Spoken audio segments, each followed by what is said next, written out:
විශේෂයෙන්ම පහුගිය මැතිවරණවලදී මේ ප්‍රදේශවල ජීවත් වෙන ජනතාව ඉතාමත් ප්‍රබල ඉදිරි පියවරක් තබලා අප කෙරෙහි විශ්වාසය තබලා තිබෙනවා. விசேடமாக இந்த பகுதிகளிலே வாழ்கின்ற மக்கள் பெரிய ஒரு அர்ப்பணிப்பை செய்து ஒரு புதிய ஒரு ஆட்சி முறைக்கு தமது பங்களிப்பை செய்திருக்கின்றார்கள். ඔවුන් ඉතාමත් ශක්තිමත් ඉදිරි පියවරක් ආරම්භ කරලා තිබෙනවා. ஒரு மிகவும் சக்தி வாய்ந்த ஒரு முன்னேற்றத்துக்காக தமது அடிகளை எடுத்து வைத்திருக்கின்றார்கள். දැන් අප හමුවේ තිබෙන අභියෝගය කුමක්ද? இப்போது எம்முன்னுள்ள சவால்கள் என்ன? අප කෙරෙහි විශ්වාසය තබපු ජනතාව, පියවරක් අප සමග ගමන් ආරම්භ කරපු ජනතාව ජයග්‍රහණය දක්වා ඉදිරියට ගෙන යාම අපේ අපේක්ෂාවයි. எங்களுடைய முன்னுள்ள சவால்கள் தான் எம் மீது நம்பிக்கை வைத்து ஒரு அடியை முன்னெடுத்து வைத்து ஒரு நம்பிக்கையோட பயணிக்கும் இந்த மக்கள் தொடர்ச்சியாக இந்த பயணத்தை முன்னெடுத்து செல்லணும் என்ற அந்த சவால் எம் மீது இருக்கின்றது. ඒ සඳහා ශේෂ්ත්‍ර කීපයක අපි වැඩ කරන්න පටන් අරගෙන තිබෙනවා. அதற்காக பல்வேறு துறைகளிலே நாங்கள் பணியாற்றுவதற்கு ஆரம்பித்திருக்கின்றோம். පළමු කොටම මෙම ජනතාවගේ අයිතිවාසිකම් තහවුරු කළ යුතුයි. முதலாவதாக உங்களது உரிமைகளை நாங்கள் பாதுகாக்க வேண்டும். ඔවුන්ගේ ඉඩම්වල අයිතිය, உங்களது காணிகளின் உரிமைகள், භාෂාව රාජ්‍යත් එක්ක ගනුදෙනු කරන තිබෙන අයිතිය, உங்களது தாய்மொழியின் ஊடாக அரசாங்கத்துடன் தொடர்பு கொள்ள උන්ගේ உள்ள உரிமையை, සංස්කෘතියම අයිතීන්, உங்களது கலாச்சார உரிமை, අතුරුදහන් වූවන්ට සිදුවේ කුමක්ද කියලා දැන ගැනීම සඳහා තිබෙන අයිතීන්, காணாமலாக்கப்பட்ட நபர்களுக்கு என்ன நடந்தது என்று தெரிந்து கொள்ளும் உரிமை, ඒවා මූලික අයිතිවාසිකම් ලෙස අපි දකිනවා. இவை அனைத்துமே அடிப்படை உரிமைகளாக நாங்கள் එම නිසා එම අයිතීන් ආරක්ෂා කර ගැනීම සඳහා වූ පියවරයන් රැසක් අපි ආරම්භ කරලා තිබෙනවා. ஆகவே அந்த உரிமைகளை முன்னெடுப்பதற்காக பல்வேறு திட்டங்களை நாங்கள் முன்னெடுத்து வருகின்றோம். දෙවනුව ඔවුන්ගේ ආර්ථික තලයේ ඉහළට අපි ඔසවා තැබිය යුතුයි. இரண்டாவது விடயம் உங்களது பொருளாதாரத்தை ஒரு மேம்பாட்டுக்கு நாங்கள் கொண்டு வர வேண்டும். පසුගිය ගැටුම් හේතු කොටගෙන විශාල ප්‍රමාණික ආර්ථික අවස්ථාවන් අහිමි වුණු ජනතාවක් මෙම ප්‍රදේශවල ජීවත් වෙනවා. கடந்த காலங்களிலே இடம்பெற்ற அந்த யுத்தம் காரணமாக தங்களுக்கு பல்வேறு துறையிலே பொருளாதார சந்தர்ப்பங்கள் இல்லாம போட மக்கள் இங்கு வாழ்கின்றார்கள். එනිසා ඔවුන්ට ශක්තිමත් ආර්ථිකයක් සකස් කර දීම රජයක් හැටියට අපේ වගකීමක්. ඒ අපි බාරගන්න ලෑස්ති. ஆகவே உங்களுக்கு ஒரு சக்தி வாய்ந்த பொருளாதாரத்தை உருவாக்குவது இந்த அரசாங்கத்தின் பொறுப்பு. அந்த பொறுப்பை நாங்கள் ஏற்க தயாராக இருக்கின்றோம். ඒ සඳහා අපි ආරම්භ කරලා තිබෙන පියවරයන් රැසක්. அதற்காக நாங்கள் பல்வேறு திட்டங்களை முன்னெடுக்க முடிவெடுத்திருக்கின்றோம். උතුර කේන්ද්‍ර කරගත්තු නව කර්මාන්ත කලාප, வடமாகாணத்தை மையமாக கொண்ட பொருளாதார வலயங்கள், උතුර කේන්ද්‍ර කරගත්තු නව පිබිදීමක් ඇති කළ හැකි සංචාරක ශේත්‍රය, ஒரு புதிய துறையான இந்த பகுதியை முன்னேற்றக்கூடிய சுற்றுலாத்துறை எடுத்துக்கொள்வோம். වගාවන් සඳහා අවශ්‍ය වන ජල සැපයීම ලබා දීම, விவசாயத்துறைக்கு தேவையான நீர்ப்பாசன திட்டங்களை மேற்கொள்ளுதல், ඒ වගේම එහි ප්‍රධාන සාධකයක් තමයි ආර්ථිකය නන්වා සිටීම සඳහා මේ පොල් වගාව අපි ආරම්භ කිරීම. அதே போன்றுதான் இந்த பொருளாதாரத்தை மேம்படுத்துவதற்கான ஒரு பிரதான துறையாக நாங்கள் நம்புகின்றோம். இந்த தென்னை பயிர்ச்செய்கை துறையும் வளர்க்க வேண்டும். මෙම අමාත්‍යංශය සැලසුම් කරලා තිබෙනවා අක්කර 16,000ක් මෙම වසරේ වගා කරන්න. இந்த அமைச்சு திட்டமிட்டு இருக்கின்றது இந்த வருடத்திலே 16,000 ஏக்கரில் தென்னை பயிர்ச்செய்கை ආසන්න புதிதாக වශයෙන් செய்வது. ගත්තොත් ගොවි පවුල් 12,000ක් පමණ මේ 16,000 තුළ නියෝජනය කරાવી. கிட்டத்தட்ட 12,000 விவசாய குடும்பங்கள் இதில் பயன்பெறுவார்கள். එය මෙම ආර්ථිකයෙන් ඉතා අපහසුතාවයට පත් වී තිබෙන ජනතාවට ආර්ථිකය නගා සිටුවීම සඳහා විශාල පිටුවහලක් බවට පත් වෙන බව අපට විශ්වාසයි. இத்துறை இந்த திட்டம் இந்த பொருளாதாரத்திலே வீழ்ச்சி அடைந்திருக்கும் இந்த குடும்பங்களை தங்களது வாழ்வாதாரத்தை மேம்படுத்துவதற்காக பயன்படும் என்று நாங்கள் நம்புகிறோம். අනෙක් පියවර වන්නේ සංස්කෘතිකම වශයෙන් අපි අතර ඇති කරගත යුතු ඒකාබද්ධතාවය. அடுத்த கட்டம் கலாச்சார ரீதியாக நாங்கள் உங்களுக்கும் எங்களுக்கும் அந்த ஒற்றுமையை ஏற்படுத்திக் ඒ கொள்வதாகும். සඳහා අපි සියලු දෙනා එක්ව සැමරිය හැකි දිනයක් අපි නම් කරලා තිබෙනවා. அதற்காக நாங்கள் அனைவருமே ஒன்று சேர்ந்து கொண்டாடக்கூடிய ஒரு தினத்தை ක්‍රීඩාවෙන් අන්තර් සබත්තාවයන් ගොඩනගා ගැනීම සඳහා අපි වෙහෙසෙනවා. விளையாட்டுத்துறையை ஊடாக இந்த ஒற்றுமை ஏற்படுத்த நாங்கள் தயார். යලි බෙදී ඈත් වෙලා තිබුණු ජනතාව ඒකාබද්ධ කර ගැනීම සඳහා වූ විශාල ප්‍රයත්නයක් අපි නිරත වෙනවා. பிரிந்து சென்றிருந்த அந்த மக்களை ஒன்று சேர்ப்பதற்காக நாங்கள் கட்டாயமாக பல முயற்சிகளை எடுப்போம். අපට අවශ්‍ය වන්නේ කුමන වර්ගයේ රටක්ද? எங்களுக்கு தேவையாக இருப்பது எவ்வாறான ஒரு நாடு? මෙතන ඇවිල්ලා ඉන්න බොහෝ අයගේ ජීවිත කාලයෙන් වැඩි පංගුවක් ගත කරේ යුද්ධයක් එක්ක. இங்கு வருகை தந்திருக்கும் கணிசமானவர்கள் நான் நம்புகின்றேன் யுத்த சூழலில் அனுபவங்கள் நிறைய உங்களுக்கு இருக்கு. එකිනෙකා කරේ අවිශ්වාසයෙන්, ஒவ்வொருத்தர் தொடர்பாக அவநம்பிக்கை, එකිනෙකා කරේ සැකයෙන්, ஒவ்வொருத்தர் சந்தேகத்தால் பார்ப்பது, අවි අමෝරාගෙන සටන් කරලා තිබෙන අවුරුදු 30කට ආසන්න කාලයක්. ஆயுத முனையில் போராடி இருக்கின்றோம் பல வருட காலமாக. ඒ අපේ රටේ ඇති වූ විශාලතම ඛේදවාචකය. இது எமது நாட்டிலே இடம்பெற்ற மிகவும் கவலைகரமான கொடூரமான ஒரு நிலையாகும். ඒ ප්‍රතිඵලයකට ජනතාව ඈත් වෙන්න පටන් ගත්තා. அதன் பலனாக மக்கள் பிரிந்து சென்றார். ජනතාව බෙදෙන්න පටන් ගත්තා. மக்கள் பிரிந்தார்கள். ඒ තත්වයන් එක්ක ජාතිවාදී දේශපාලනයන් පැන නගින්න පටන් ගත්තා. இந்த சூழலிலே இனவாத அரசியல்கள் தலை தூக்க ஆரம்பித்தது. උතුරේ දකුණෙත් බලය ලබා ගැනීම ප්‍රධාන මෙවලම් බවට ජාතිවාදී පත් වුණා. வடக்கிலும் தெற்கிலும் அதிகாரத்தை தக்க வச்சுக் கொள்வதற்கு அல்லது பெற்றுக் கொள்வதற்கு இனவாதத்தை பயன்படுத்தினார். අන්න එම තත්ත්වය තමයි පහුගිය මැතිවරණවලදී මේ රටේ ජනතාව පරාජයටපත් කරේ. அந்த நிலையை தான் இந்த நாட்டிலே மக்கள் தோற்கடித்து புதியொரு ஆட்சியை கொண்டு வந்தார்கள். මා දන්නවා දකුණෙත් උතුරෙත් යලි තමන්ගේ අහිමි වූ බලය ආරක්ෂා කර ගැනීම වෙනුවෙන් ජාතිවාදී දේශපාලන ප්‍රවණතාවයන්ගේ කුඩා නැගිටීම් හීන් කෙඳිරිලි අපි දකිමින් තිබෙනවා. நாங்கள் காண்கின்றோம் தோல்வி கண்ட சக்திகள் தமது அதிகாரத்தை திரும்ப பெற்றுக் கொள்வதற்காக வடக்கிலும் தெற்கிலும் சிறிய சிறிய இனவாத போக்குகள், இனவாத நடவடிக்கைகள் அவர்கள் மேற்கொண்டு வருகிறார்கள். ජාතිවාදී දේශපාලනයන් විසින් කිසි විටක පොදු ජනයාට සේවයක් සපයන්නේ නැහැ.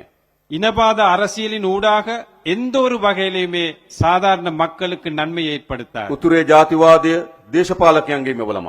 வடக்கிலே இனவாதம் என்பது அரசியல்வாதிகளுடைய ஒரு දකුණේ පැන නගින ජාතිවාදය දේශපාලනික මෙවලම. தென்பகுதியிலே மேலும் இனவாதமும் அரசியல் கருவியாக பயன்படுத்த පරාජය වුණු කණ්ඩායම් නැගිටීම සඳහා උපයෝගී කරගන්න ඉතාමත් විනාශකාරී මෙවලම. தோல்வி கண்ட சக்திகள் திரும்ப எழுச்சி பெறுவதற்காக ஒரு கருவியாக இந்த இனவாதத்தை பயன்படுத்துகிறார்கள். එනිසා අපි ඔබට එකක් සහතික කරනවා. ஆகவே நாங்கள் ஒன்று உங்களுக்கு உறுதியாக கூறுகின்றோம். ආණ්ඩුවක් ලෙස අපි යලි ජාතිවාදී දේශපාලනයට මේ රටේ ඉඩ තබන්නේ නැහැ. ஒரு அரசாங்கம் என்ற அடிப்படையிலே இந்த நாட்டிலே எதிர்காலத்திலே எந்த ஒரு இனவாதத்திற்கும் நாங்கள் இடமளிக்கப் போவதில்லை. ඒ වගේම මා විශ්වාස කරන ජනතාව ලෙස ඔබත් ஆகவே நான் நம்புகின்றேன் மக்கள் என்ற அடிப்படையிலே நீங்கள் ඔතනක මොන ආකාරයෙන් පැන නංගත් මේ ජාතිවාදී දේශපාලනය ප්‍රතික්ෂේප කළ යුතුයි. எந்த இடத்திலே எந்த வகையிலே இந்த இனவாதம் எழுச்சி பெறுவதாக இருந்தால் அதை நாங்கள் அனைவருமே சேர்ந்து தோற்கடிக்க வேண்டும். ඒ සඳහා අපි ඔබට ආරාධනා කරනවා. ஆகவே நாங்கள் உங்களை அழைக்கின்றோம். අපි දන්නවා දකුණේ දේශපාලනයක් ක්‍රියාත්මක වෙමින් තිබෙනවා. உங்களுக்கு தெரியும் தென்பகுதியிலே ஒரு அரசியல் வளர்ந்து கொண்டு வருது. නිරන්තර උතුර ගැන කල්පනා කරන්නේ. தொடர்ந்தும் அவர்கள் வடமாகாணத்தில் நடக்கும் சம்பவங்களை கவனித்து வருகிறார்கள். යුද්ධයක් පිළිබඳ අනියත බියක් නිරන්තරයෙන් ගොඩනගමින්. யுத்தம் தொடர்பான ஒரு தேவையில்லாத ஒரு அச்சத்தை, பயத்தை ஏற்படுத்தி வருகிறார்கள். කොළඹ නගරයේ ආයුධ අහු වෙනවා. கொழும்பு நகரத்திலே ஆயுதங்கள் கண்டெடுக்கப்படுகின்றன. වෙඩි තබා ගැනීම විදිහට සිදු වෙනවා. துப்பாக்கி சூட்டுகள் தொடர்ந்தும் நடக்கின்றன. හැබැයි ඒක සාමාන්‍ය තත්වයක් ලෙස අර්ථකථනය කරනවා. அவை சாதாரண ஒரு தன்மையாக சிலர் கூறுகிறார்கள். උතුරේ එහෙම එකක් සිදු වුවොත් வடக்கிலே அவ்வாறான சம்பவம் நடந்தால் ඒ යුද්ධයක පෙරනිමිත්තක් කියලා අර්ථකථනය කරන්න පටන් අරගෙන තිබෙනවා. அது யுத்தம் வருவதற்கு முன்னிலையிலே அல்லது முன் சந்தர்ப்பங்களாக அவர்கள் கருதுவார்கள். ඒ කියන්නේ කුමක්ද? அதாவது அது என்ன? දේශපාලනයක් තියෙන උතුර පිළිබඳ නිරන්තරයෙන් යුද බියක් අනියත බියක් නිර්මාණය කරන දේශපාලනයක් තිබෙනවා. வடமாகாணம் தொடர்பாக தேவையில்லாத ஒரு அச்சத்தை ஏற்படுத்தும் அரசியல் ஒன்று සියලු தென்பகுதியில் සැලසුම්, நடக்கின்றது. அனைத்து සියලු திட்டங்களும், සටන්පාට, அனைத்து கோஷங்களும், සියලු ක්‍රියාමාර්ග அனைத்து ඒ செயற்பாடுகளும் ඔක්කොම සකස් කරන්නේ යුද්ධයක් පිළිබඳ අනියත බියක් උතුරේ පෙන්නමින්. அவை அனைத்தையுமே திட்டமிடுவது வடமாகாணத்திலே யுத்தம் வரும் என்ற அச்சத்தை ஏற்படுத்துவதற்காக. අපේ ආණ්ඩුව எமது அரசாங்கம் හැම විටම කටයුතු කරන්නේ எந்த நேரம் செயல்படுவது යලි උතුරේ යුද්ධයක් ඇතිවෙන්නේ නැහැ. மீண்டும் ஒருமுறை யுத்தம் இடம்பெறாத என்ற அடிப்படையில் நாங்கள் செயல்படுவோம். කුමනෝ උඩක් තිබෙනවා නම් යලි ජාතිවාදී ගැටුමක් ඇති වෙන්න ඒ ඉඩ ඇවිරීම පිළිබඳව තමයි අපි අපේ දේශපාලනේ. எந்த ஒரு சந்தர்ப்பமாக இருந்தாலும் யுத்தம் வருவதற்கான அந்த சந்தர்ப்பத்தை நாங்கள் தடுப்பதற்காகத்தான் எங்களது அரசியலை நாங்கள் முன்னெடுத்து வருவோம். ඒක තමයි අපේ ආණ්ඩුව අරමුණ. அதுதான் எமது அரசாங்கத்தின் குறிக்கோள். නැවත අනියත බියක් නිර්මාණය කිරීම නෙවෙයි. மீண்டும் ஒருமுறை அச்சத்தை ஏற்படுவது அல்ல, සමගිය නිර්මාණය කිරීම. நல்லிணக்கத்தை, சமாதானத்தை ඒ ஏற்படுத்துவது. අරමුණෙන් අපි වැඩ කරමින් තිබෙනවා. அந்த குறிக்கோளுடன் நாங்கள் செயல்பட்டு ඒ கொண்டிருக்கிறோம். සඳහා ගත හැකි அதற்காக எடுக்க வேண்டிய ඉතාමත් ආందోලනයට තුඩුදිය හැකි மிகவும் கஷ்டமான நிலைகள் கூட, තීරණාත්මක තීන්දුව ගන්න தீர்மானகரமான முடிவுகளை අපි කිසිසේත්ම බියවන්නේ නැහැ. எடுப்பதற்கு நாங்கள் ஒருபோதும் அச்சப்படுவதில்லை. පැරණි பழைய විනාශකාරී அழிவுமிக்க ජාතිවාදී ගෝසාවන්ට இனவாத கோஷங்களுக்கு අපි ගනු ලබන ප්‍රගතිශීලී ඉදිරිගාමී ක්‍රියාමාර්ග ආපසු වරවන්න ඉඩ දෙන්නේ නැහැ. நாங்கள் எடுக்கும் முற்போக்கான செயற்பாடுகளை ஒருபோதும் நாங்கள் பின்னோக்கி கொண்டு செல்ல மாட்டோம். තමන්ගේ දරුවා හමු දෙමව්පියන්ට தமது பிள்ளை இழந்த பெற்றோர்களுக்கு දරුවන්ට කුමක්ද සිදුවේ කියලා දැනගැනීමේ අයිතියක් තිබෙනවා. அந்த பிள்ளைகளுக்கு என்ன நடந்தது என்று தெரிஞ்சு கொள்ளும் அந்த உரிமை இருக்கின்றது. තමන් அவர்களுக்கு. පාරම්පරික වගා කරු බිම් කඩවල් தமது தாம் பாரம்பரியமாக விவசாயம் செய்த நிலங்களை තමන්ට වගාවට පදිංචි යලි ලබා ගැනීමේ අයිතියක් තිබෙනවා. அந்த அதற்காக குடியேற வேண்டிய உரிமை இருக்கின்றது. ඒ අයිතිය තහවුරු කිරීම සඳහා තමයි මේ ආණ්ඩු කටයුතු කරන්නේ. அந்த அந்த உரிமையை பாதுகாத்துக் கொடுப்பதற்காகத்தான் இந்த ඒවා அரசாங்கம் செயல்படும். ඒවා විසින් அவற்றினூடாக පරාජිත කණ්ඩායම් යලි ජාතිවාදී ගෝසාවන් ගෙනෙන්න පුළුවන්. தோல்வி கண்ட சக்திகள் மீண்டும் இனவாத கோஷங்களை கொண்டு வர முடியும். හැබැයි එවැනි ඉදිරිගාමී පියවර அவ்வாறான முற்போக்கு நடவடிக்கைகளை ජාතිවාදී ගෝසාවන් හමුව අකුල ගන්නේ නැති බව මම ඔබට සාහිත කරනවා. இனவாத கோஷங்களுக்கு மத்தியில் நாங்கள் ஒருபோதும் சுருட்டிக் கொள்ள மாட்டோம் என்று நாங்கள் உறுதியாக கூறுகின்றோம். අපි අපේක්ෂා කරන්නේ කුමන රටක්ද? நாங்கள் எதிர்பார்ப்பது இவ்வாறான ஒரு நாடு. යුද්ධ කරගත්තු රටක් තිබුණා. யுத்தம் செய்த ஒரு நாடு இருக்கு. එනකොටගත් ඉතිහාසයක් තිබුණා. முருகல் நிலை ஏற்படுத்திய நாடு இருக்கு. ගැටුම් වලින් පිරුණු ඉතිහාසයක් තිබුණා. சண்டை நிரம்பிய ஒரு வரலாறு இருக்கு. කඳුළු ලේ ගලා ගියපු ඉතිහාසයක් තිබුණා. கண்ணீர் ரத்தம் ஓடிய ஒரு வரலாறு இருக்கு. ඒ ඉතිහාසය වෙනුවට அந்த வரலாற்றுக்கு பதிலாக සහෝදරත්වය சகோதரத்துவம், සමගිය அமைதி නිර්මාණය වෙන අනාගතයක් අපි නිර්මාණය කළ යුතුයි. நிர்மாணிக்கின்ற ஒரு எதிர்காலத்தை நாங்கள் அமைக்க வேண்டும். අන්න ඒ වෙනුවෙන් අපි වැඩ කටයුතු කරනවා. அதற்காக நாங்கள் செயல்படுகின்றோம். ඒක කිසිසේත් ආපසු හරවන්නේ නැති, හැරවිය නොහැකි, හැරවිය නොයිතු ක්‍රියාමාර්ග ලෙස අපි සලකනවා.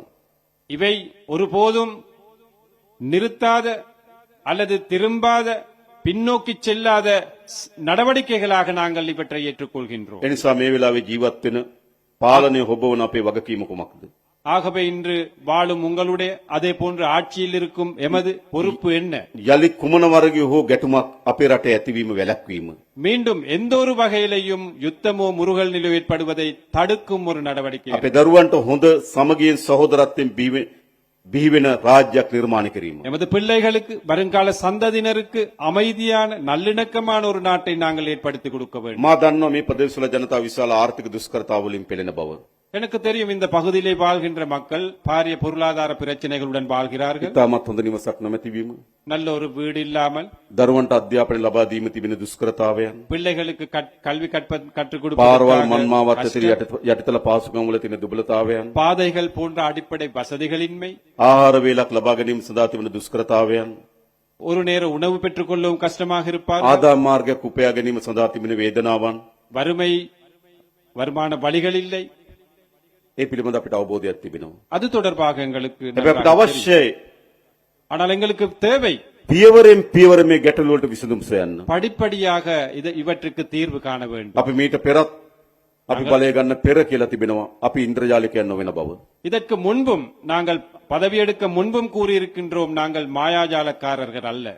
අපි මායා යස්තියක් අපේ අතේ තියාගෙන ආණ්ඩු බලය නොගත්තු බව. மாயாஜாலமான ஒரு தடி எமது கையில இல்ல. அப்படியல்ல அதிகாரத்தை பெற்றுக்கொள்ளும். අපිට නිසි සැලස්මක්, எங்களுக்கு ஒரு சரியான திட்டம் ஒன்று, ඉලක්කයක්, ஒரு இலக்கு, ඒ ඉලක්ක හඹා යාම සඳහා අවශ්‍ය වන ධෛර්යයක් අප සතුව තිබෙනවා. அந்த இலக்கை சென்றடைவதற்கான ஒரு துணிச்சல் எம் மீது ඒ இருக்கின்றது. නිසා උතුරේ ஆகவே வடக்கில் පොදුවේ හැමතැනම ජීවත් වෙන ජනතාව මුහුණ දී තිබෙන දුෂ්කරතාවයන් பொதுவாக எல்லா இடங்களிலும் வாழ்கின்ற மக்களுடைய அந்த පියවරෙන් පියවර பொருளாதாரத்தை படிப்படியாக අලුත් ගෙත්තමක් වියනවා වගේ புதிய ஒரு பாயை பின்னுவதை போன்று ක්‍රමවත් අපි මේ විසඳනවා. ஒரு முறையாக நாங்கள் இவற்றை தீர்த்து வைப்போம். ඒක අපිට සාධාරණ කාලයක් අවශ්‍යයි. அதற்கு எங்களுக்கு ஒரு நியாயமான காலம் මේ අවුරුද්දකට ආසන්න කාලය ඇතුළත இந்த கிட்டத்தட்ட ஒரு வருட காலத்திற்குள் ඊට අවශ්‍ය වන මූලික පදනම් මූලික පියවර අපි සකස් කරලා තිබෙනවා. அதற்கு தேவையான அடிப்படை அந்த அடியை நாங்கள் வைத்துக் கொண்டு வருகிறோம். වංචා දූෂණ වලින් පෙරුණු දේශපාලන අධිකාරීත්වයෙන් මුළුමනින්ම වංචා දූෂණ ඉවත් කොට තිබෙනවා. ஊழல் மோசடியினால் நிரம்பிய இந்த ஆட்சி முறையை முற்றாகவே ஊழல் அகாரக்ஷமதாவேට, மோசடியை இல்லாமல் ஆக்கின்றிருக்கிறோம். අකාර්යක්ෂමතාවයට செயல்திறனற்ற முறையை, සමහර වංචා දූෂණ පිළිබඳ චෝදනාවන් තිබෙන රාජ්‍ය යාන්ත්‍රණය சில ஊழல் மோசடிகள் குற்றச்சாட்டுகள் இருக்கின்ற அரச යලි நிர்வாகத்துறையை ප්‍රතිසංස්කරණය කිරීම සඳහා අපි වැඩ කටයුතු ආරම්භ කරලා තිබෙනවා. மீண்டும் புனரமைப்பதற்காக நாங்கள் செயல்பட்டு வருகிறோம். අපේ රටේ පොදු පුරවැසියන්ට எமது நாட்டிலே இருக்கின்ற சாதாரண மக்களுக்கு අපේ රටේ නීතිය පිළිබඳව ඉතාමත් සැකසහිත අදහසක් තිබුණේ. எமது நாட்டின் சட்டத்துறை தொடர்பாக ஒரு சந்தேக பார்வை தான் අපි නීතියට සියලු පුරවැසියන් යටත් බව ඔප්පු කරමින් තිබෙනවා, තහවුරු කරමින් තිබෙනවා. ஆகவே எமது சட்டத்திற்கு அனைத்து மக்களும் அடிபணிய வேண்டும் என்பதை நாங்கள் உறுதிப்படுத்திக் கொண்டு வருகின்றோம். නීති විධානයේ ආධිපත්‍ය තහවුරු කරන මේ රටේ. எமது சட்டத்துறை நாங்கள் மிகவும் உறுதியான ஒரு துறையாக நாங்கள் கொண்டு ඒ வருகிறோம். වගේම භාණ්ඩාගාරයට යන ආදායම් අපි වැඩි කරගෙන තිබෙනවා. அதே போன்று எமக்கு கிடைக்கும் திரைசேரிக்கு வரும் வருமானத்தை அதிகரித்திருக்கின்றோம். රටට ගලාගෙන එන ඩොලර් ප්‍රමාණය අපි වැඩි කරගෙන තිබෙනවා. நாட்டிற்கு வரும் டாலரின் எண்ணிக்கை அதிகரித்திருக்கின்றோம். 2028 වෙනකොට අපි යලි ණය ගෙවීම ආරම්භ කළ යුතුව තිබෙනවා. 2028 ஆண்டு வரும் வரையில் நாங்கள் திரும்ப கடன் செலுத்த வேண்டும். ඒ ණය ගෙවීමට සමත් වෙන ආර්ථිකයක් සහිත ආර්ථික තත්ත්වයක් නිර්මාණය කර ගැනීම සඳහා අපි වෙහෙසෙනවා. அந்த கடனை செலுத்தக்கூடிய வகையிலே எமது பொருளாதாரத்தை வளர்ப்பதற்கு நாங்கள் முயற்சி නතර වී තිබුණු ව්‍යාපෘති යලි ආරම්භ කරන්න පටන් අරන් තිබෙනවා. ஸ்தம்பிதமடைந்த கைத்தொழில் துறை மீண்டும் கட்டியெழுப்பி வருகின்றோம். අලුත් ව්‍යාපෘති රැසක් යලි ආරම්භ කරන්න පටන් අරගෙන තිබෙනවා. பல்வேறு புதிய திட்டங்களை நாங்கள் முன்னெடுத்து வருகிறோம். සියලු ශේෂ්ත්‍ර රටේ අලුත් ඉලක්කයන් හම්බාගෙන යන පටන් අරන් තිබෙනවා. அனைத்து துறைகளிலுமே புதிதாக ஒரு இலக்குக்கு பயணிப்பதற்கு ஆரம்பித்து வருகின்றோம். සෑම ශේෂ්ත්‍රයක්ම ගත්තාම அனைத்து துறைகளையும் எடுத்துக்கொண்டால் ගිය වසරට වඩා මේ වසරේ கடந்த வருடத்தை விட இந்த අලුත් வருடத்திலே ප්‍රගතියක් අලුත් වර්ධනයක් පෙන්වුම් කරන් புதிய තිබෙනවා. வளர்ச்சியை கைப்பற்றி இருக்கின்றது.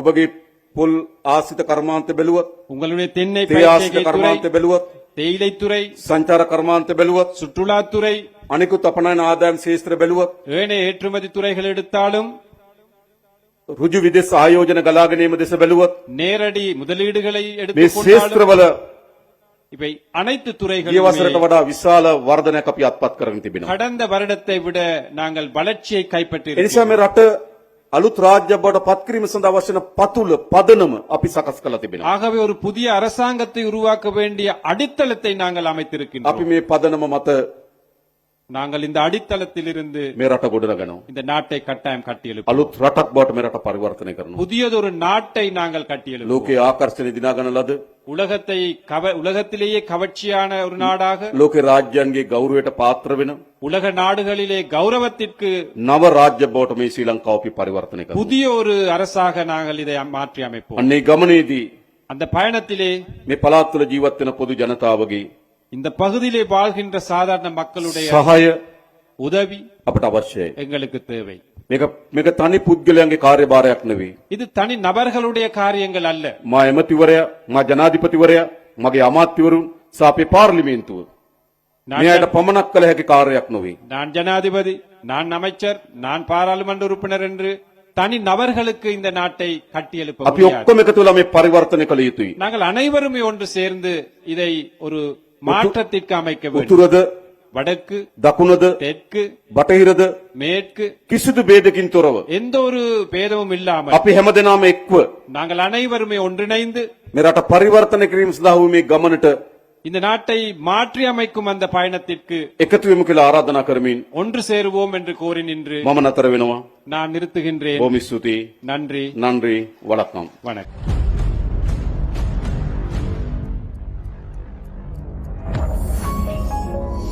You're watching the Life Traveler channel.